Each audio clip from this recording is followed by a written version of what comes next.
Hello friends, this is C A Suraj Jhunjhunwala. कैसे हो आप लोग? मैं उम्मीद करता हूँ आप लोग बढ़िया हो, अपने अपने घरों में रह रहे हो, सोशल डिस्टेंसिंग का ध्यान दे रहे हो। और मैं भी बता दूं, मैं बहुत बढ़िया हूँ। फ्रेंड्स, इस वीडियो में we are going to discuss about SPAC, special purpose acquisition companies. ये आजकल काफ़ी हॉट टॉपिक है और it is relevant for all the professionals. और जो भी प्रोफेशनल अकाउंटिंग में इन्वॉल्व है, वेदर दे आर स्टूडेंट्स और already a qualified chartered accountant और CPA, सब के लिए ये रेलिवेंट होने वाला है, क्योंकि आज की डेट में काफ़ी काफ़ी काफ़ी हॉट टॉपिक है in markets. Alright, so as we mentioned, SPAC means special purpose acquisition entity। Special purpose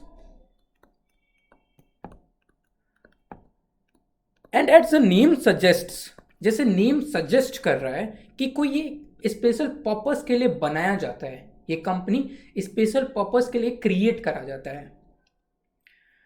so before we really go and discuss about what is SPAC, what are those special purpose acquisition entity, let's go a little back and discuss about IPO। अब आपको ये पता होगा कि किसी भी company को अपने शेयर्स को, अगर शेयर्स को पब्लिकली ट्रेड करना है, लिस्ट करवाना है, तो वो नॉर्मली एक IPO रूट फॉलो करती है, जिसमें एक company, let's say following the SEC और सेबी गाइडलाइंस, जहाँ पे भी वो एग्जिस्ट करती है, फॉलोइंग द SEC और सेबी गाइडलाइन क्या करेगी, वो अप्रोच करेगी स्टॉक एक्सचेंजेस को। अप्रोच किसे करेगी? Stock exchange.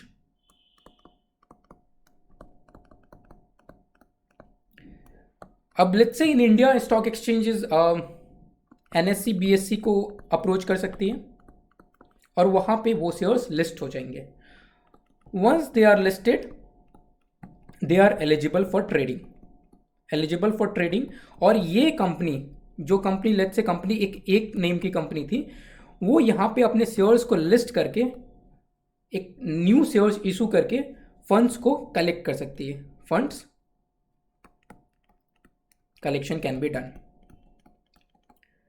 राइट। तो ये एक ट्रेडिशनल मेथड था फंड जनरेशन का, through publicly trading own shares, right. But इसमें काफ़ी सारे रेगुलेशंस, सेबी SEC वगैरह के काफ़ी सारे रेगुलेशंस आपको फॉलो करने पड़ते हैं।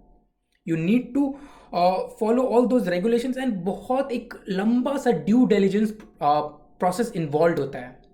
देर is a very long lengthy due diligence process involve. आपको ऑडिटिंग करवाने पड़ते हैं, आपको ड्यू डिलिजेंस स्क्रीनिंग के थ्रू जाना पड़ता है, and after all those things, after all those ifs and buts, it is not sure whether you are eligible for listing और नॉट। आपको सेबी क्लियरेंस देगी कि नहीं देगी, दैट इज़ नॉट श्योर। और बहुत सारा कॉस्ट भी इन्वॉल्व होता है, huge cost is involve. So this is a traditional method जो आपको फेयरली पता ही होगा। This is a IPO method. Now अब एक कंपनी है जिसे इतना एक लेंदी सा प्रोसेस, इतना कॉम्प्लेक्स प्रोसेस फॉलो नहीं करना है। That company is basically seeking for an alternative option basically, जिससे एक सिंपल सा मेथड मिल जाए और कंपनी में फंड जनरेशन भी हो जाए, उसके शेयर्स पब्लिकली ट्रेड भी हों, राइट। सो दैट पर्पस क्या होता है, यूएस में लास्ट टू थ्री ईयर्स से स्पैक मेथड काफ़ी फॉलो हो रहा है। स्पैक वाले मेथड काफ़ी फॉलो हो रहा है। Now I haven't explain what exactly SPAC is, but ये मेथड काफ़ी फॉलो हो रहा है। इट डजेंट मीन कि ये अभी ही एग्जिस्टेंस में आया, मतलब लास्ट 2-3 ईयर्स से एग्जिस्टेंस में नहीं, वो काफ़ी पहले से है। It has been a while since this SPAC method has been in existence. But वो एक होता है ना कि आपका बंद दरवाजे के पीछे पड़ा था, कोई इसे उतना एक्नॉलेज नहीं करता था, कोई इसे फॉलो करता नहीं था। नॉर्मल ट्रेडिशनल IPO मेथड को फॉलो किया जाता था और अपना शेयर्स को लिस्टिंग करवाया जाता था। But since the Covid happened, since COVID happened and the market was very volatile. Since the COVID happened and market was very volatile and normally जाकर लिस्टिंग करवाना was very risky and बहुत सारे restrictions वगैरह already impose हो गए थे by the government. तो in 2020 में in US, in United States of America, this SPAC method actually took a fair bit of a spike, and 247 listings happened through SPAC method, and it generated over $83 billion. जो deal हुआ था through SPAC method, that is $83 billion. ठीक है. So since 2020 ये काफ़ी एक hot topic हो गया, and all the financial advisers and you know all the financial advisors or companies and investors were really keen to know about what is this SPAC is really about, right?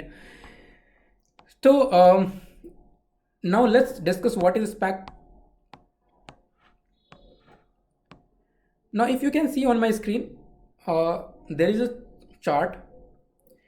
So होता क्या है कि कुछ financial sponsors होते हैं जिसको कुछ एक पर्टिकुलर फील्ड में एक्सपर्टीज होता है. कोई भी फील्ड हो सकता है, टेलीकम्युनिकेशन हो सकता है, कंज्यूमर बिजनेस हो सकता है, देन आफ्टर बैंकिंग में हो सकता है, कोई भी सेक्टर में एक्सपर्टीज है.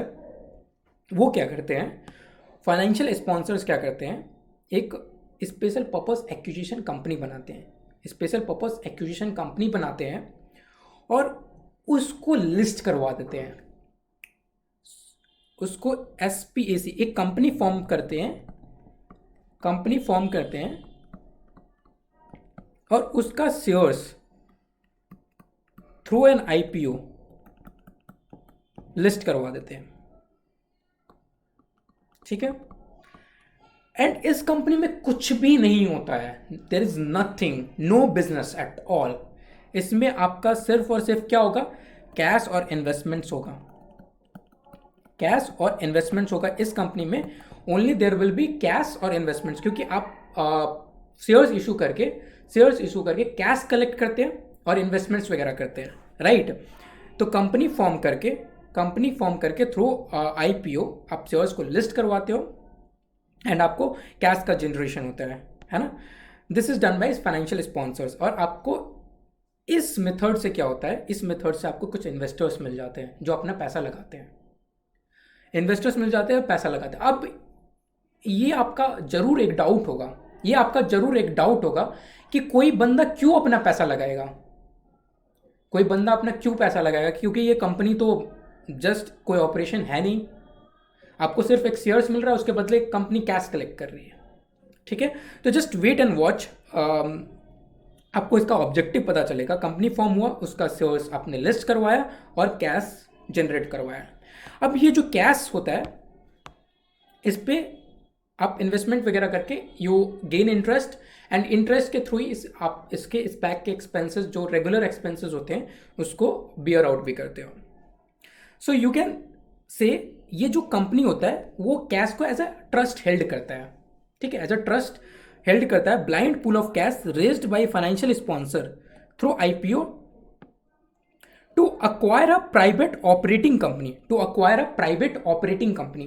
तो ये blind pool of cash raise करता है to acquire a private operating company. अब इसको समझते हैं. ठीक है. इन्वेस्टर्स ने आया, इन्वेस्टर्स पैसा दे दिए. अब होता क्या है, अब होता ये है कि after you have the funds you look for the private operating company जो ऑलरेडी एग्जिस्टेंस में, जो already fair bit of like operations दे रहे मार्केट में, जो ऑलरेडी रिकग्नाइज्ड हैं, वो प्राइवेट कंपनी जो ऑलरेडी ऑपरेटिंग में. बेसिकली ये वो लोग को रीच आउट करते हैं, वो लोग को अप्रोच करते हैं, and they crack a deal with them. Private operating companies को रीच आउट करेंगे. कौन रीच आउट करेगा, SPAC जो special purpose acquisition entity create किया गया है, जिसमें कोई ऑपरेशंस नहीं हो रहा, उसके पास पैसा जरूर है. तो वो पैसा लेकर अप्रोच किसको करेंगे, प्राइवेट ऑपरेटिंग कंपनीज को, जो प्राइवेट है, लिस्टेड नहीं है, प्राइवेट है, और उनको एक अच्छा ऑफर देते हैं, उनको अच्छा ऑफर देते हैं और उनका शेयर्स को अक्वायर कर लेता है कौन, SPAC। और रादर वी कैन से ये SPAC plus private company merge हो जाता है, ये SPAC and private company merge हो गया। अब जो जितना भी ऑपरेशंस है, जितना भी प्राइवेट कंपनी का ऑलरेडी जो ऑपरेशंस वगैरह हो रहा था, वो कंबाइंड एंटिटी में भी that will continue in the combined entity as well. And because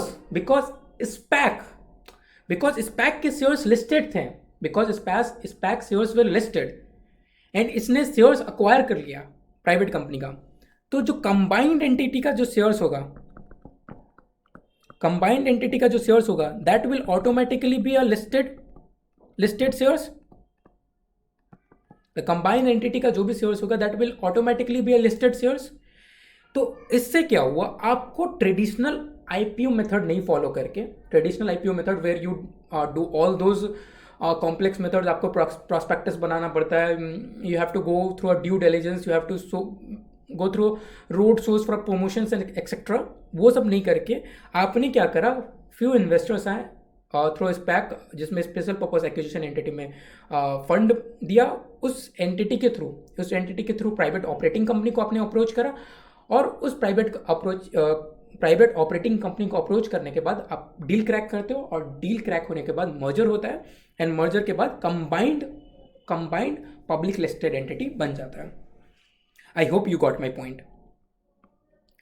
now इसका और थोड़ा बैकग्राउंड जानते हैं। So you can see this chart as well. Target company कौन होगा, फुल्ली ऑपरेटिंग प्राइवेट कंपनी, ठीक है, फुल्ली ऑपरेटिंग प्राइवेट कंपनी होगा।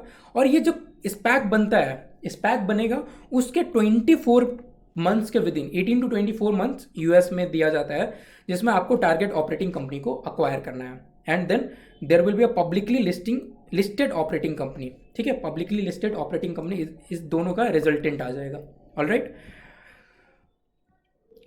नाउ फ्रेंड्स लेट्स, ऑलरेडी मैंने फेयर बिट ऑफ आइडिया दे दिया about initial public offer and the special purpose acquisition company, ठीक है। So public offering में क्या होगा, न्यू शेयर्स आप इशू करते हैं, new equity shares are listed on exchange for public to buy and sell, ठीक है, पब्लिक को भी, पब्लिक आप एक शेयर्स भी उसका होल्ड करके बाई एंड सेल कर सकते हो। इसमें काइंड ऑफ रिवर्स मर्जर होता है, क्योंकि होने के लिए स्पैक अक्वायर कर रहा है प्राइवेट कंपनी को, बट क्योंकि स्पैक का कोई बिजनेस है ही नहीं, तो अल्टीमेटली हो क्या रहा है कि प्राइवेट कंपनी थोड़ा रिवर्स एक्विजिशन उस स्पैक को अक्वायर करते रहता है, तो रिवर्स मर्जर होता है basically. SPAC raises capital through a separate IPO, पहले तो कैश रेज करता है, थोड़ा सेपरेट आईपीओ जहां पे स्पैक का फॉर्मेशन होता है, to facilitate the search of for a merger candidate. Merger candidate कौन हो गया, fully operating private company which is typically a private operating company after SPAC merger. दोनों का merger, private operating company plus SPAC, दोनों का मर्ज होने के बाद वो एक पब्लिक कंपनी बन जाती है, ठीक है। इसमें डिलेड प्राइस रिकवरी, क्योंकि आपका आईपीओ में काफ़ी वॉलेटाइल हो सकता है, आप एक बार आईपीओ में जाने के बाद मार्केट में आपका शेयर्स लिस्ट हो जाता है, तो फिर आपको प्राइस पता चलता है कितने पे वो आपका शेयर्स ओपन होगा, and we have seen volatility effect as well with the Paytm, ठीक है। उसके बाद एक्सेलरेटेड प्राइस डिस्कवरी, क्योंकि आप ऑलरेडी प्राइवेट ऑपरेटिंग कंपनी के साथ एक डील क्रैक कर लेते हो, एक प्राइस फिक्स कर लेते हो, तो आपको ऑलरेडी पता रहता है कि कितने में आपका शेयर्स वगैरह कितने में ट्रेड हुआ है, ठीक है। उसके बाद आपको आईपीओ प्रोसेस में आपको मल्टीपल ईयर्स लग सकते हैं, सालों लग सकते हैं, यहाँ पे 18 to 24 मंथ्स में आपको डील को क्लोज करना है। यहाँ पे आपको रोड शोज करना पड़ता है, because you know you want to promote etcetera, but in case of यहाँ in the case of SPAC you don't need to do any kind of road shows. Alright, so there is, इसमें क्या होता है कि आपको जो cost वगैरह होता है आईपीओ वगैरह में आपको हाई अपफ्रंट कॉस्ट लगता है, क्योंकि आपको अंडर राइटर वगैरह को काफ़ी इन्वॉल्व करके आपको प्रमोशंस करना पड़ता है, प्रोस्पेक्टस वगैरह बनाना पड़ता है। You need to actually reach out each person, public को actually in depth reach out करना पड़ता है and then only your shares get traded. इसमें अपफ्रंट कॉस्ट तो लो है, क्योंकि अपफ्रंट का कॉस्ट इसलिए लो है क्योंकि आप इन्वेस्टर्स को ऑलरेडी आइडेंटिफाई करके रखते हो, ठीक है। आपको ज़्यादा प्रमोशंस वगैरह, प्रॉस्पेक्टस वगैरह उतना में एक्सपेंसेस उतना करना नहीं है। बट एक चीज़ इसमें क्या होता है, इसमें एक कॉस्ट जो इन्वॉल्व होता है, जो फाइनेंशियल स्पॉन्सर्स होते हैं, जो फाइनेंशियल स्पॉन्सर्स होते हैं वो ऑलमोस्ट, फाइनेंशियल स्पॉन्सर जो होते हैं वो ऑलमोस्ट 20% जो शेयर्स होता है वो ले लेते हैं लोअर कॉस्ट पे। वो नॉमिनल कॉस्ट पे 20% शेयर्स ले लेते हैं, क्योंकि वो बोलते हैं कि हम इतना मेहनत कर रहे हैं, हमने स्पैक आइडेंटिफाई करा, हमने स्पैक क्रिएट करा, हमने आईपीओ वगैरह लाया। So for all those things वो लोग 20% रखते हैं at a very low cost. तो ultimately that is a cost of SPAC merger, right? That is ultimately a cost of SPAC merger, right? So now students और friends और my seniors, ये तो हमारा हो गया कि बेसिक कंसिडरेशन, चाहे बेसिक आप ये समझने बैकग्राउंड अबाउट द स्पैक कि स्पैक होता क्या, आपने फंड्स जनरेट कर लिया, आप पब्लिकली ट्रेडेड कंपनी बन गए, अब आप नॉर्मली एक लिस्टेड कंपनी के जैसे ऑपरेट कर सकते हो। But we as a public professional accountant और a chartered accountant who is into audit, वो उनके लिए क्या क्या कंसिड्रेशंस है, उनके लिए क्या क्या कंसिड्रेशंस होता है, क्या रेगुलेटरी मैटर्स का ध्यान में रखना चाहिए एज अ मैनेजमेंट और as a auditor, external auditor, internal auditor, क्या क्या चीज़ों को कंसिडर करना चाहिए। So I will discuss that as well. So hope you can see on my screen is auditing and accounting considerations, auditing and accounting consideration. So क्या होता है, जब आप ने स्पैक क्रिएट करा, जब आपने स्पैक क्रिएट करा, इन्वेस्टर से आप क्या लेते हो, फंड्स लेते हो, इन्वेस्टर्स फंड्स देते हैं। जब आप इन्वेस्टर्स फंड देते हैं, उनको ये नहीं पता होता कि उसका अल्टीमेटली पैसा जाने कहाँ वाला है, क्योंकि उस टाइम पे जो टारगेट कंपनी है, जो फुल्ली ऑपरेटिंग प्राइवेट कंपनी होने वाली है, वो उनको पता नहीं होता है, वो जस्ट पैसा दे देते हैं एज अ ट्रस्ट, जो as a trust SPAC hold करता है, राइट? वो फंड्स देते हैं और इसलिए स्पैक को ब्लैंक चेक कंपनीज भी बोला जाता है, ब्लैंक चेक कंपनी। क्योंकि क्योंकि क्योंकि समझा जाए तो जब इन्वेस्टर्स पैसा दे रहे हैं तो अमाउंट तो दे रहे हैं, बट उनको ये नहीं पता चल रहा है कि एक्चुअली में वो पैसा जाने कहाँ वाला है, किसको एक्चुअली में पैसा दे रहे हैं। So that's why it is a kind of a blank cheque, है ना? तो SPAC is a blank cheque company और अ सेल कंपनी। सेल कंपनी इसलिए क्योंकि कोई ऑपरेशंस वगैरह होता तो है नहीं, कोई ऑपरेशंस वगैरह होता नहीं है, तो that's why it's a blank cheque company. Now friends, होता क्या है, स्पैक में पैसा लगा, अब ये लोग को टिपिकली 18 to 24 मंथ्स क्या रहता है, 18 to 24 months to crack a deal with fully operating private company. Fully operating private company के साथ क्या करना है, डील क्रैक करना है, राइट?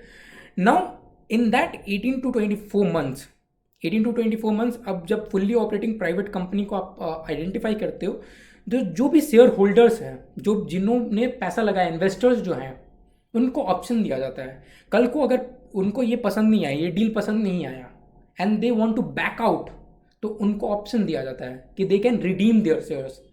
क्योंकि अगर ये ऑप्शन नहीं दिया जाएगा तो जस्ट अंडरस्टैंड कि जो फाइनेंशियल स्पॉन्सर्स है वो उनका पैसा को मिसयूज कर सकते हैं, and because they are given the option to redeem, उनको एक जो रिस्क जो involve investor point of view से जो रिस्क हो सकता है कि उनका पैसा एक गलत जगह पे लग सकता है, चाहे उनके टू द सेटिस्फैक्शन नहीं लग सकता है, वो रिस्क एलिमिनेट हो जाता है। क्योंकि उनको पता है कि if they don't like the deal later, if they don't like the deal later SPAC merger, they can back out, ठीक है? जब भी आप जो डील क्रैक करते हो, तो जब भी आप डील क्रैक करते हो उससे पहले what you need to do is, जब भी आप डील क्रैक कर रहे हो उससे पहले you need to take share holders approval. Share holder हाँ करेंगे तभी आप उस डील के लिए जा सकते हो, ठीक है? So SPAC shareholders are required to approve the transaction. Right, approved are required to vote on the transaction. Now अब क्योंकि एक तो हो गया कि आपको वोटिंग करना है, एंड उसी पर्पस के लिए before the deal is finalised, before the merger is finalised, आपको एक फाइलिंग करना पड़ता है विथ एसएससी, फाइलिंग करना पड़ता है proxy statement in schedule 14A, proxy statement in schedule 14A या form S1 plus proxy statement. ठीक है, इसको आप कंबाइंड वे में प्रॉक्सी स्टेटमेंट या रजिस्ट्रेशन स्टेटमेंट बोल सकते हो आपको। सो बेसिकली होगा क्या, इस स्टेटमेंट के थ्रू आप इसमें टारगेट कंपनी के बारे में बताते हो, टारगेट कंपनी के बारे में बताते हो, आप टारगेट कंपनी का फाइनेंशियल इन्फॉर्मेशन देते हो, तभी तो शेयर होल्डर्स को भी पता चलेगा और एसईसी को भी पता चलेगा किस टारगेट कंपनी को आप अक्वायर कर रहे हो। So they will know about the deal, what deal they are going to enter, है ना। शेयर होल्डर्स को भी ये पता होना चाहिए कि हम जितना पैसा दे रहे हैं दैट इज वर्थ इट और नॉट, फाइनेंशियल इन्फॉर्मेशन के थ्रू। और भी वेरियस डिटेल्स हो सकता है about the private operating company, कौन से प्रोडक्ट्स में डील कर रहा है, ज्योग्राफिकल एरियाज क्या है। So all those information should go into that proxy statement. Proxy statement under schedule 14A या तो form S4 plus proxy statement. Form S4 plus proxy statement तब जाता है जब आप एडिशनल सिक्योरिटीज को लिस्ट करवाते हो इन स्पैक। अगर आप एडिशनल सिक्योरिटीज को लिस्ट करवाते हो for merger for SPAC merger, then आपको ये वाला रूट फॉलो करना है, अदरवाइज आपका रूट 1 जाएगा। ठीक है, रूट 1 जाएगा। ठीक है, उसके बाद आपका एसईसी रिव्यू कंप्लीट करता है, और एसईसी रिव्यू कंप्लीट करने के बाद यूजुअली शेयर होल्डर्स को 20 दिन का टाइम दिया जाता है इधर टू अप्रूव और रिडीम द शेयर्स। या तो वो अप्रूव कर देंगे ट्रांजैक्शन को या तो वो रिडीम कर देंगे। ठीक है, अब यहाँ पे क्वेश्चन ये आया, कि जो फॉर्म S4 है, जो फाइल कर रहे हैं, अब as a public accountant, as a professional accountant, you need to understand उसमें फाइनेंशियल इंफॉर्मेशन क्या चाहिए, क्या प्रेजेंट करने हैं, what components of financial statement should go in that particular S4, right. तो इसके लिए so basically this should include target company financial statement. आपको ये ध्यान में रखना, नॉट स्पैक, टारगेट कंपनी की। अल्टीमेटली देखो, स्पैक का फाइनेंशियल स्टेटमेंट में कैश और इन्वेस्टमेंट छोड़कर कुछ आएगा ही नहीं, और ultimately you gonna acquire what, you gonna acquire target financial statement, you gonna acquire the fully operating private company. तो जो इन्वेस्टर्स इंटरेस्टेड होंगे, जो एसईसी इंटरेस्टेड होगा किस चीज में, टारगेट के फाइनेंशियल इंफॉर्मेशन में, टारगेट के फाइनेंशियल इंफॉर्मेशन में। So that should be prepared as per US GAAP, and we are doing this discussion in context of US, क्योंकि अभी यूएस में सबसे ज़्यादा ये फेमस है, यूएस में प्रैक्टिकली सबसे ज़्यादा हो रहा है, and other countries around the globe is considering कि इससे कैसे हम प्रैक्टिकलाइज कर सकते हैं, प्रैक्टिकल लेवल पे कैसे ला सकते हैं, and because of course you need to keep in mind all the rules and regulations as well. ठीक है, तो US GAAP plus SEC guidelines के हिसाब से आपको, एसईसी रेगुलेशंस के हिसाब से आपको फाइनेंशियल स्टेटमेंट बनाना पड़ेगा। ठीक है, उसमें आपको जो एनुअल पीरियड्स होगा वो आपको ऑडिट भी करवाना पड़ेगा। यहाँ पे चार्टर्ड अकाउंटेंट्स से सीपीएस का फेयर बिट ऑफ रोल आ जाता है, आपको पीसीओ भी स्टैंडर्ड से प्लस आपका ऑडिटेड होना पड़ेगा। ठीक है, क्योंकि ये पब्लिकली लिस्टेड होने वाला है, तो आपको पीसीएओबी फॉलो करना पड़ेगा, आपको एसईसी रेगुलेशंस फॉलो करना पड़ेगा, एंड ऑडिट भी करवाना पड़ेगा। सो अगर आपका पहले एआईसीपीए पे हो रहा है तो वो नहीं चलेगा, एआईसीपीए पे हो रहा है तो वो नहीं चलेगा, आपको पीसीएओबी पे करवाना पड़ेगा। पीसीएओबी स्टैंडर्ड्स के हिसाब से आपको फाइनेंशियल स्टेटमेंट्स बनाने पड़ेंगे एंड ऑडिट भी करवाना पड़ेगा। अब जो मैं बोला proxy and registration statement, proxy and registration statement का जो ऊपर डिस्कस करा पॉइंट 1 एंड 2 में, उसमें क्या क्या इन्फॉर्मेशन जाएगा, क्या क्या इन्फॉर्मेशन जाएगा। So we are going to discuss that. So एक तो क्या होगा फ्रेंड्स, एक होगा एनुअल ऑडिटेड फाइनेंशियल स्टेटमेंट, एक होगा annual audited financial statement as per PCAOB, annual audited financial statement as per PCAOB for 3 years। ठीक है, जब भी आप फाइलिंग करने वाले हैं, सो बेसिकली जब आप एसईसी को आप एक जब फाइलिंग करने वाले, मेलिंग डेट बेसिकली बोलेंगे, जिस दिन आप उनको भेजते हो, मेलिंग डेट से आपको प्रीवियस 3 years को का देना है, प्रीवियस 3 years का फाइनेंशियल स्टेटमेंट को देना है। वो आपको एज पर पीसीईओबी बनेगा, प्लस एसएससी रेगुलेशंस वगैरह को फॉलो करके बनाना पड़ेगा। ठीक है, 3 years का एक एक्सेप्शन है 3 इयर्स का एक एक्सेप्शन क्या है, एक स्मॉल रिपोर्टिंग कंपनीज है, एसआरसी बोलते हैं स्मॉल रिपोर्टिंग कंपनीज के लिए, if the revenues is less than $100 million, $100 million से अगर कम है रेवेन्यू, तो वो स्मॉल रिपोर्टिंग कंपनीज के क्राइटेरिया में आ जाती है, एंड इन दैट केस आपको 3 इयर्स चेंज हो जाएगा 2 इयर्स में. So that is basically relaxation, and there is a relaxation for emerging growth companies as well. EGCs के लिए, ईजीसीज के लिए 2 इयर्स है, बट अदरवाइज आपको 3 इयर्स का देना है. अब 3 इयर्स में फर्दर क्लैरिफिकेशन क्या है कि आपका क्या क्या कॉम्पोनेंट्स जाएगा. आपको देना है balance sheet of most recent period, जो आपका मोस्ट रिसेंट फाइनेंशियल ईयर खत्म हुआ है. तो आपका दिसंबर ईयर एंड हो सकता है, मार्च ईयर एंड हो सकता है, जून ईयर एंड हो सकता है. तो जो भी आपका most recent financial year and है उससे 3 साल का कंसिडरेशन लेना है. तो जो बैलेंस शीट है वो 2 साल का जाएगा. बैलेंस शीट 2 साल का जाएगा. We gonna see example as well. Balance sheet 2 साल का जाएगा, बट जो आपका इनकम स्टेटमेंट है, basically statement of comprehensive income, and then your cash flows, and then your statement of equity. Comprehensive income, statement of equity and cash flows आपको for 3 periods देना है. For 3 periods देना है, और 2 periods अगर आप exception में क्वालिफाई कर जाते हो तो 2 पीरियड के लिए जाएगा. बैलेंस शीट आपका 2 पीरियड के लिए जाएगा. बैलेंस शीट 2 पीरियड के लिए जाएगा. अब यहाँ पे एक और चीज़ है, एक और ट्विस्ट क्या है कि अगर आपका जिस दिन मेलिंग डेट है, मेलिंग डेट जिस दिन है, जिस दिन आप भेज रहे हो एसईसी को अपने फाइनेंशियल स्टेटमेंट, जो प्रॉक्सी स्टेटमेंट भेज रहे हो, उस दिन आपका जो टारगेट का फाइनेंशियल ईयर एंड है, जो टारगेट, यहाँ पे जब भी हम बात कर रहे हैं फाइनेंशियल स्टेटमेंट का तो टारगेट के पर्सपेक्टिव से बात कर रहे हैं. तो टारगेट का जो फाइनेंशियल स्टेटमेंट ईयर एंड है उसमें 45 डेज से ज़्यादा नहीं हुआ है, मतलब 45 डेज या कम है. ठीक है, जो फाइनेंशियल ईयर एंड हुआ है, मान लो दिसंबर ईयर एंड है, तो 45 डेज आपका 14 फरवरी के आसपास आता है. तो 14 फरवरी से पहले अगर आप मेल कर रहे हो, मेलिंग डेट अगर आपका लेट्स से 10 फरवरी है, 10 फरवरी मतलब आपका 45 डेज एक्सपायर नहीं हुआ है. If the 45 days has not expire, तो एसईसी ने आपको एक रिलैक्सेशन दिया है, परमिट कर रहा है, कंपल्सन नहीं है. So you need to understand the difference between compulsion, mandation और रिलैक्सेशन. तो एसईसी परमिट कर रहा है, कंपल्सन नहीं कर रहा है, परमिट कर रहा है. क्या कि आप जो लेट्स से आप 10 फरवरी 2022 को, तो आपका जो मोस्ट रिसेंट जो फाइनेंशियल ईयर एंड हुआ है दैट इज 31 दिसंबर 2021. तो आपको 31 दिसंबर 2021 को नहीं देकर आप जो 3 इयर्स जो कंसिडर कर सकते हो वो 31 दिसंबर 2020 से कंसिडर कर सकते हो. तो आप 2021 को स्किप कर सकते हो, क्योंकि आप जो मेलिंग डेट में उस दिन से बहुत ही रीसेंट आपका फाइनेंशियल स्टेटमेंट, तो आपका हो सकता है कि आपका ऑडिट वगैरह ना हुआ हो, आपका financial statement closure process complete ना हुआ हो. So there is fair bit of these chances.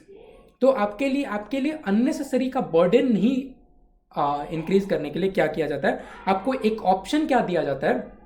In that case you are given a option that you can do is you can submit a financial statement of preceding financial year, financial statement of target preceding the most recent financial year. तो most recent financial year क्या हो गया, if you are standing on 10th February 2022, तो आपके लिए जो most recent हो गया 31st December 2021. तो 31st December 2021 से जो preceding है 31st December 2020 से आप सबमिट कर सकते हो. बट इन दिस केस क्या हो गया, अब आप 10th February 2020 को खड़े हुए हो, 10th February 2020 को खड़े हुए हो. तो आपको जो अब एसईसी जो भी इन्वेस्टर्स हैं उनको फाइनेंशियल स्टेटमेंट कब मिल रहा है, 31 दिसंबर 2020. तो उसमें काफ़ी गैप हो गया है, तो लेटेस्ट फाइनेंशियल इन्फॉर्मेशन के लिए again what SEC suggest is कि आपको इंटरिम Q3 भी देना पड़ेगा. अगर आप वो रूट फॉलो करते हैं 31 दिसंबर 2020 को लेते हो, तो आपको इंटरिम फाइनेंशियल स्टेटमेंट भी देना पड़ेगा Q3 का, Q3 का आपको इंटरिम फाइनेंशियल स्टेटमेंट भी देना पड़ेगा. Q4 क्यों नहीं बोला गया, क्योंकि Q4 में again there is a chances कि आपका क्लोजर प्रोसेस वगैरह Q4 का हुआ नहीं होगा. सो इसलिए आपको Q3 बोला गया कि आपका Q3 कैसे हो जाएगा, if your financial year end is 31 December, then आपका Q3 जो हो जाएगा 30th सितंबर वाला आपको क्वार्टर को आपको देना पड़ेगा फाइनेंशियल स्टेटमेंट एज वेल. ठीक है, तो ये आपको समझ में आता है. अब यहाँ पे एक और है कि आपको एक तो एनुअल ऑडिटेड फाइनेंशियल स्टेटमेंट देना पड़ता है, और किसी किसी केसेस में आपको इंटरिम फाइनेंशियल स्टेटमेंट भी देना पड़ेगा। Interim financial statement depending upon timing of transaction, आपका मेलिंग डेट कब है उसके हिसाब से आपको इंटरिम फाइनेंशियल स्टेटमेंट भी सजेस्ट देना पड़ता है। एक तो हमने केस देख लिया, एक केस हमने कब देखा कि अगर आप प्रेसिडिंग फाइनेंशियल ईयर लेते हो, मतलब financial year preceding the most recent financial year अगर आप चूज करते हो, तो उस केस में आपको Q3 का इंटरिम फाइनेंशियल स्टेटमेंट देना है, राइट। नाउ अगेन आपको किसी किसी केसेस में इंटरिम फाइनेंशियल स्टेटमेंट देना पड़ेगा अगर आपका audited financial statement is older, मतलब ग्रेटर देन 135 डेज, ठीक है। 135 डेज से ज़्यादा ओल्ड है, 135 या 135 डेज से ज़्यादा ओल्ड है on the mailing date, as on mailing date, जिस दिन मेलिंग डेट है, अगर उस दिन 135 दिन या उससे ज़्यादा ओल्ड है, पुराना है अगर फाइनेंशियल स्टेटमेंट, तो आपका या तो पुराना है या तो नहीं है। अगर नहीं पुराना है, 135 दिन मतलब आपको विदिन 134 डेज के विदिन है, 134 डेज के विदिन है, in that case no interim financial statement is required, no interim financial statement is required. तो मान लो if you are standing on let's say 10th of February, same example, 10th of February 2022, 10th of February 2022। अब यहाँ पे देखो हो क्या रहा है, ये 134 डेज एक्सपायर नहीं हुआ है, 134 डेज एक्सपायर नहीं हो रहा है, तो आप क्या कर सकते हो, आपको इंटरिम सबमिट करने की जरूरत नहीं है, इंटरिम सबमिट करने की जरूरत नहीं है, तो आप जो 3 इयर्स कंसिडर करोगे 31 दिसंबर 2021 से, 31 दिसंबर 2021 से आप 3 इयर्स कंसिडर कर सकते हो। बट अगर ये आप दे रहे हो तो ठीक है, बट अगर आप दूसरा ऑप्शन परमिट कर लिए, यहां पे जो हमने देखा था कि एसईसी जो परमिट करता है 45 डेज वाला, क्योंकि 45 डेज भी एक्सपायर नहीं हुआ है, 134 तो एक्सपायर नहीं हुआ है, 35 डेज भी एक्सपायर नहीं हुआ है, तो सेबी ऑप्शन देता है कि आप 31 दिसंबर 2020 से कंसिडर कर लो, 31 दिसंबर 2020 से कंसिडर कर लो, बट इस केस में फिर आपको इंटरिम देना पड़ेगा Q3 2021 आपको इंटरिम फाइनेंशियल स्टेटमेंट देना पड़ेगा बेसिकली। हाँ, Q3 2021 का इंटरिम फाइनेंशियल स्टेटमेंट देना पड़ेगा अगर आप ये ऑप्शन लेते हो। नॉर्मली रिक्वायर्ड नहीं था क्योंकि 134 डेज आपका एक्सपायर नहीं हुआ है, 135 डेज बेसिकली बोल सकते हो एक्सपायर नहीं हुआ है, तो आपको नॉर्मली रिक्वायर्ड नहीं था इंटरिम फाइनेंशियल स्टेटमेंट का। बट क्योंकि आपने दूसरा रूट चूज करा, आपने एक साल को स्किप कर दिया है, तो एक साल को जब आपने स्किप करा है तो आपको एक मोस्ट रिसेंट फाइनेंशियल इन्फॉर्मेशन के पर्पज से आपको Q3 देना पड़ेगा, Q3 का फाइनेंशियल इन्फॉर्मेशन देना पड़ेगा, राइट। नाउ अगर आपका एक्सपायर हो जाता है, interim financial statement is okay,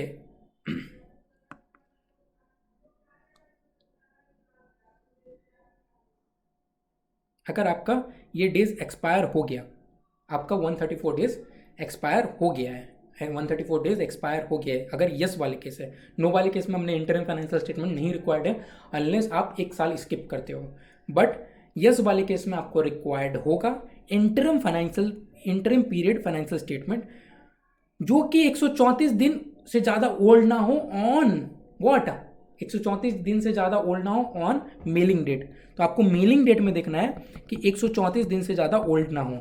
so basically यहाँ पे लॉ मेकर का कॉन्सेप्ट ये है, कि जो भी आप इन्वेस्टर्स को फाइनेंशियल स्टेटमेंट दे रहे हो, वो 134 दिन से ज़्यादा ओल्ड नहीं होना चाहिए, 134 दिन से ज़्यादा ओल्ड नहीं होना चाहिए। जो भी आप इन्वेस्टर्स को फाइनेंशियल स्टेटमेंट दे रहे हो, that should not be older than 134 days, right. So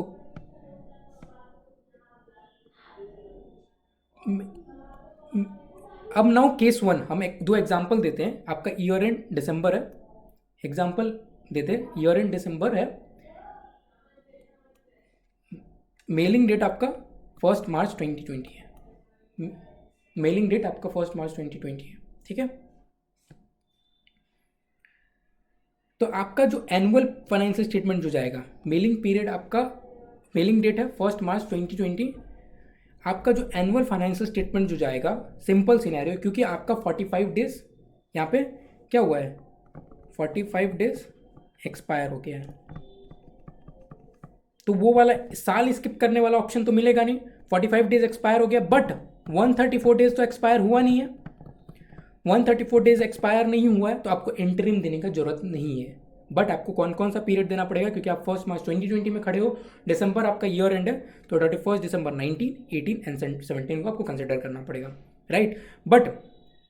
but in case of interim आपको रिक्वायर्ड नहीं है, क्योंकि आपका 134 डेज एक्सपायर नहीं हुआ है। दूसरा केस, अगर आपका मेलिंग डेट 1 सितंबर 2020 है, 1 सितंबर 2020, तो आपका जो मोस्ट रिसेंट फाइनेंशियल स्टेटमेंट कब का हुआ है, 31 दिसंबर 2019। अब 134 दिन, जो 31 दिसंबर 19 और 1 सितंबर 20, इन दोनों के बीच में जो गैप है, मोर देन 134 डेज का गैप है, इन दोनों बीच का गैप मोर देन 134 डेज का गैप है, तो आपका जो मोस्ट रिसेंट फाइनेंशियल इन्फॉर्मेशन है वो बासी हो गया है, वो स्टेल हो गया है, वो उतना रेलिवेंट नहीं है। तो इस केस में बोलता है एसईसी रेगुलेशंस, आपको देना पड़ेगा इंटरिम फाइनेंशियल इन्फॉर्मेशन। ऐसा इंटरिम फाइनेंशियल इन्फॉर्मेशन जो मेलिंग डेट 1 सितंबर से 134 दिन से पुराना नहीं होना चाहिए, 134 डेज से ज़्यादा पुराना नहीं होना चाहिए, ठीक है। सो इन दैट केस आपको again annual financial statement same as it is जाएगा, 31 दिसंबर 19, 18 एंड 17, बट आपको जो इंटरिम पीरियड कौन सा लेना पड़ेगा, not later then 134 days. In that case आपका क्या आएगा, 30 जून 2020। देखो आपका क्वार्टर, जैसे प्रीसीडिंग क्वार्टर्स कौन है, 30 जून 20, एंड इसके बीच में गैप कितना है, 2 मंथ्स का, 2 मंथ्स का गैप है, right. July and August 2 months का गैप है, मीन्स और अप्रॉक्सीमेटली 60 डेज 61 डेज बनेगा, तो that is not older than 134 days. अब अगर इससे पिछला क्वार्टर ले लेते, 31 मार्च ले लेते, तो गैप ऑलमोस्ट 5 मंथ्स का हो जाता, दैट इज 150 डेज, तो वो अगेन ग्रेटर देन 134 डेज हो जाता। तो उसके लिए आपको 30 जून 20 वाला क्वार्टर लेना पड़ेगा, क्वार्टर 2 लेना पड़ेगा, उसका फाइनेंशियल इन्फॉर्मेशन भी आपको देना पड़ेगा, उसका फाइनेंशियल इन्फॉर्मेशन भी। तो आपका बैलेंस शीट कौन जाएगा, बैलेंस शीट सिर्फ एज ऑन 30 जून 2020 जाएगा, और जो आपका इनकम स्टेटमेंट वगैरह जाएगा that will B 30 June 2020 YTD आपका ईयर टू डेट जाएगा, 1 जनवरी से लेकर जून तक का आपका इन्फॉर्मेशन जाएगा, और वाईटीडी 30 जून 19 भी जाएगा कंपैरेटिव, ठीक है। तो ये हो गया आपका फाइनेंशियल इन्फॉर्मेशन से रिलेटेड। सो हम वापस से इसको रिकैप क्या करते हैं। रिकैप ये है फ्रेंड्स, आपको क्या करना है, आपको शेयर होल्डर्स का अप्रूवल चाहिए, और आपको एसईसी को भी सबमिट करना है प्रॉक्सी स्टेटमेंट और you can say S4 proxy और रजिस्ट्रेशन स्टेटमेंट जो रिव्यू करेंगे। सो बेसिकली आप टारगेट कंपनी का फाइनेंशियल इन्फॉर्मेशन वगैरह देना चाहते हो, उनके बारे में इन्फॉर्मेशन वगैरह देना चाहते हो, ठीक है। उसमें अगेन आप फाइनेंशियल इन्फॉर्मेशन कौन कौन सा दोगे वो आपके लिए बहुत रेलिवेंट हो जाता है। क्या फाइनेंशियल इन्फॉर्मेशन दोगे, there will always be a question. तो उसके लिए सिंपली ये बोला गया एनुअल पीरियड्स आप 3 साल का दे दो, और depending upon timing of transaction, आपका टाइमिंग ऑफ ट्रांजेक्शन क्या है, मेलिंग डेट क्या है, उसके हिसाब से आपको क्या करना पड़ेगा, इंटीरिम पीरियड भी देना पड़ेगा, ठीक है। अगर आपका 45 डेज से मतलब 45 डेज से ज़्यादा ओल्ड नहीं है most recent financial information, 45 days से ज़्यादा ओल्ड नहीं है, तो आपको एक ऑप्शन दिया गया है कि आप 1 साल को स्किप करके पुराना साल दे दो, बट उस केस में आपको Q3 देना पड़ेगा। अदरवाइज अगर आपका 134 डेज से ज़्यादा ओल्ड नहीं है फाइनेंशियल स्टेटमेंट, 134 डेज से ज़्यादा नहीं है आपका year and, in that case you can just go with annual periods, but आपको इंटरिम नहीं देना पड़ेगा, बट आपका 134 दिन से ज़्यादा हो गया है, 134 दिन से ज़्यादा हो गया, 135 डेज और मोर हो गया है, in that case annual periods as it is देना पड़ेगा, बट उस केस में आपको क्वार्टर्स भी देने पड़ेंगे। क्वार्टर आपका जो क्वार्टर 134 डेज से ज़्यादा ओल्ड ना हो। तो हमारे एग्जाम्पल में हमने देखा 1 सितंबर अगर आपका मेलिंग डेट था तो 134 डेज से ज़्यादा जो क्वार्टर नहीं था, दैट वाज 30 जून 2020, वो क्वार्टर आप दे दोगे, ठीक है। This was about financial information and this is very relevant from a management perspective, क्योंकि आपको पता होना चाहिए कि कौन से फाइनेंशियल स्टेटमेंट PCAOB के हिसाब से बनाना पड़ेगा। हो सकता है आपका फाइनेंशियल स्टेटमेंट AICPA में बना हुआ हो, AICPA में ऑलरेडी बना हुआ फाइनेंशियल स्टेटमेंट है, आपको अप्लीमेंट करना पड़ेगा इनटू PCAOB, ठीक है। सो एक बार फिर क्या होता है, जब आपका शेयर होल्डर्स अप्रूव कर देता है तो ट्रांजैक्शन क्लोज हो जाता है। एक बार शेयर होल्डर्स अप्रूव कर देगा तो ट्रांजैक्शन क्लोज हो जाएगा और कंपनी को सिर्फ 4 बिजनेस डेज मिला जाता है तो फाइल सुपर 8 के। ठीक है, सुपर 8 के फाइल करने के लिए सिर्फ 4 बिजनेस डेज दिया जाता है। अगेन आपको सारा information, you have to be very very prepared before closing the transaction. ऐसा नहीं होना चाहिए आपने ट्रांजैक्शन क्लोज कर लिया, डील फाइनलाइज कर लिया, उसके बाद आप स्ट्रगल कर रहे हो विद ऑल दस फाइलिंग्स। तो आपको फाइलिंग्स एकदम टिट्टो टू टंच रेडी होना चाहिए, तभी आपको you should go forward and close the transaction. अब इसमें एक और अकाउंटिंग, अभी तक हम थोड़ा रेगुलेटरी पर्सपेक्टिव देख रहे थे, more of now it comes about accounting. इसमें अक्वायरर कौन होगा, who will be the accounting acquirer in case of SPAC merger. Now अगर transaction does not meet the definition of business, जो आप फुल्ली ऑपरेटिंग प्राइवेट कंपनी की बात कर रहे हैं, वो डेफिनेशन ऑफ बिजनेस मीट नहीं करता है as per ESC।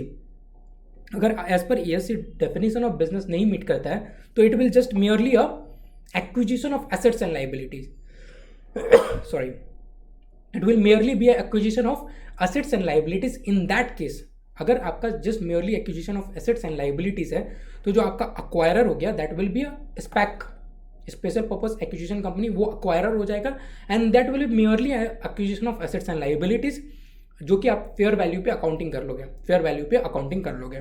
So transaction recorded is acquisition of asset by SPAC and recorded at a relative fair value, relative fair value of assets and liabilities acquired को आप कर लेते हो। ठीक है, now if the target meets the definition of business, अगर आप target meet करता है definition of business, in that case since अब क्या होता है, स्पैक कोई ऑपरेशंस तो कैरी आउट करता नहीं है, जस्ट कैश और investment as a trust hold करता है, तो in that case usually SPAC will not meet the definition of business. In that case SPAC will in most of the cases not meet the definition of business. ठीक है, जब business का definition ही नहीं meet करा तो it is not eligible to even acquire, it is not eligible to even acquire. In this case, there is a case of reverse merger. Reverse merger, SPAC does not satisfy the definition of business. Transaction is recorded as target issued shares for net assets of the SPAC. मतलब target ने अपना shares issue करा for what, target ने shares अपना issue करा जो SPAC वाले investors hold कर लेते हैं for what, net assets of SPAC, जो फंड्स स्पैक होल्ड कर रहा था, जो कैश, जो इन्वेस्टमेंट्स स्पैक होल्ड कर रहा था, उसके लिए टारगेट ने शेयर्स इशू कर दिया। In this case target is the accounting acquirer. तो you need to actually identify which is the accounting acquirer so that आप फर्दर अकाउंटिंग कर पाए। ठीक है, so these are the few basic things you have to keep in mind. Normally like you might find multiple videos on YouTube जो इस pack के बारे में आपको बहुत सारे इंफॉर्मेशंस दे सकते हैं, videos from CNBC and all the very dignified professionals, but trust me I haven't found single video जिसमें आपको फाइनेंशियल इन्फॉर्मेशन S4 के बारे में बताया जाए, सुपर 8K के बारे में बताया जाए, देन आफ्टर अकाउंटिंग अक्वायरर कौन होगा वो बताया जाए, and at the same time also difference between IPO and SPAC. ठीक है, नाउ इन इंडियन कॉन्टेक्स्ट अभी क्या चल रहा है, इंडियन कॉन्टेक्स्ट में अभी तक ज़्यादा क्लैरिफिकेशन है नहीं। अभी तक जो भी हमने बात करा इन US कॉन्टेक्स्ट बात करा, तो इन इंडियन कॉन्टेक्स्ट में जो बॉस है that is SEBI. So SEBI ने अपनी कमिटी भी फॉर्म करी है just to see how the regulations and all SEBI act needs to be modified to so that SPAC can be made practically applicable in the India as well, because SPAC has got a big huge success in US. तो उसको देखकर UK भी अपना regulations को modify करना चाह रही हैं। Then after SEBI in India also looking for a regulation change. उसने कमेटी भी फॉर्म करी है, but there are few challenges. एक तो आपका जब आप पब्लिक जाते हो तो आपको ऑलरेडी एक कंपनी ऑपरेशनल में होना चाहिए। When you convert into public, a company should already भी ऑपरेशनल, उसमें आपका ये आता है कि रेवेन्यू इतना होना चाहिए, आपका नेट ऑपरेटिंग प्रॉफिट होना चाहिए। देयर इज़ अ क्राइटेरियाज जो आपको फॉलो करना पड़ता है एज पर सेबी गाइडलाइंस। फिर आपका ये भी होता है कि as per section 248 of companies act, section 248 of companies act क्या होता है कि अगर आपका कोई कंपनी कोई कंपनी एक साल से ज़्यादा ऑपरेशन में नहीं रहता है, एक साल से ज़्यादा ऑपरेशन में नहीं रहता है, तो ROC के पास क्या पावर है कि वो रिमूव कर सकता है name from the registrar of companies. Now what we have seen is here point to be noted is what कि आपको जब आप स्पैक बनाते हो तो उसके बाद यूजुअली 18 to 24 मंथ्स दिया जाता है to actually finalise the deal. जो स्पैक मर्जर करने के लिए 18 to 24 मंथ्स दिया जाता है, that is a gap. Now तब तक तो SPAC is not into a operating company, क्योंकि उसमें कोई ऑपरेशन होता नहीं है. तो अब ये इंडियन कॉन्टेक्स्ट में क्या हो जाएगा, ये non compliance with section 248 of the companies act हो जाएगा, जिसमें रजिस्ट्रार के पास क्या आ जाएगा, रजिस्ट्रार के पास पावर आ जाएगा to remove the name of the company from, strike off the name of company from registrar of companies, है ना. तो this is what is going in the Indian context, but Indian companies are really keen to go through this SPAC process, but again clarifications and all is still to come. But US में full fledgedly हो रहा है. The deal which happened in 2020 जो already I have mentioned $83 billion, that was 3 times the deal happened in 2019. so it has got, the graph has significantly gone up. और जो 2021 में हुआ वो first quarter itself was very very very significant. तो the like market in US is already liking this SPAC process, and I am sure India में भी ये practically feasible होगा. UK is already considering. So this is about SPAC. And आपका कोई भी question हो, please feel free to drop a comment in the chat box और comment box. I hope you like this video. If you like this video, please do give that fat like button. Thank you so much for watching this video. Thank you so much. Take care. Bye bye. Thank you so much.